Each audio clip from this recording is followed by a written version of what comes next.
পাবনার স্বনামধন্য প্রতিষ্ঠান দারুল আমান ট্রাস্টে আলোচনা সভা ও ইফতার মাহফিল অনুষ্ঠিত। সিনিয়র রিপোর্টার জাহাঙ্গীর আলমের প্রতিবেদনে দেখুন বিস্তারিত। ক্যামেরায় ছিলেন সোহানুর রহমান।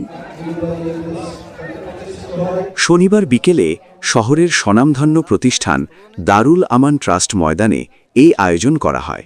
পবিত্র রমজান মাসের তাৎপর্য তুলে ধরতে পাবনার দারুল আমান ট্রাস্ট ময়দানে আয়োজিত হয় আলোচনা সভা ও ইফতার মাহফিল।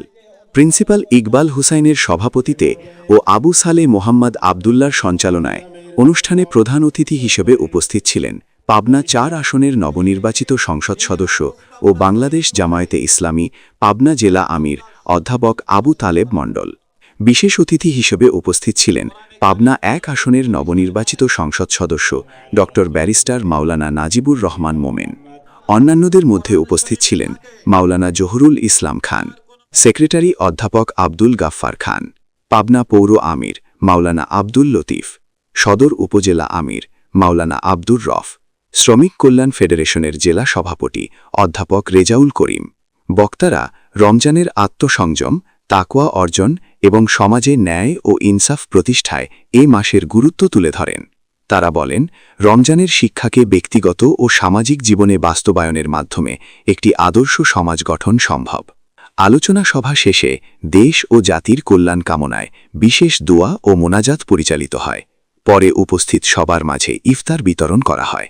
রমজানের তাৎপর্য তুলে ধরে আয়োজিত এই আলোচনা সভা ও ইফতার মাহফিলে স্থানীয় গণ্যমান্য ব্যক্তিবর্গ সহ বিভিন্ন শ্রেণী পেশার মানুষ অংশ নেন। এভাবেই পাবনায় ধর্মীয় ভাবগাম্ভীর্যের মধ্যে দিয়ে অনুষ্ঠিত হল রমজানের গুরুত্ব শীর্ষক আলোচনা সভা ও ইফতার মাহফিল। এই রোজা আল্লাহ তাআলা দরবারে সুপারিশ করে বলবে, আমি তাকে দিনের বেলা পানাহার এবং শাহওয়াত থেকে নিষেধ করেছিলাম, সুতরাং আমার সুপারিশ এই ব্যক্তির ব্যাপারে গ্রহণ করেন। আর কোরআন বলবে, আমি এই ব্যক্তিটিকে রাত্রেবেলা ঘুম থেকে বিরত রেখেছিলাম আমার তেলাওয়াত করার জন্য, তারাবির নামাজের জন্য, আর সেই তাহাজ্জুদ নামাজে কোরআন তেলাওয়াতের জন্য। সুতরাং এই কোরআনের যে শাফায়াত সেটা আমাদের জন্য গ্রহণ করা হবে। আমি আজকে শ্রদ্ধা করে স্মরণ করছি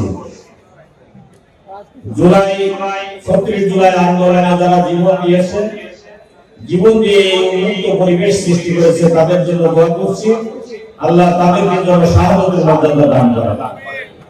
আমি দোয়া করছি আমাদের রাহবার মাওলানা মতিউর রহমান নিজামী, আল্লামা দেলোয়ার হোসেন সাইদি, আলী হাসান মোহাম্মদ মুজাহিদ, মাওলানা আব্দুল সোবহান, আব্দুল কাদের মোল্লা, কামারুজ্জামান, মীর কাসেম সহ যারা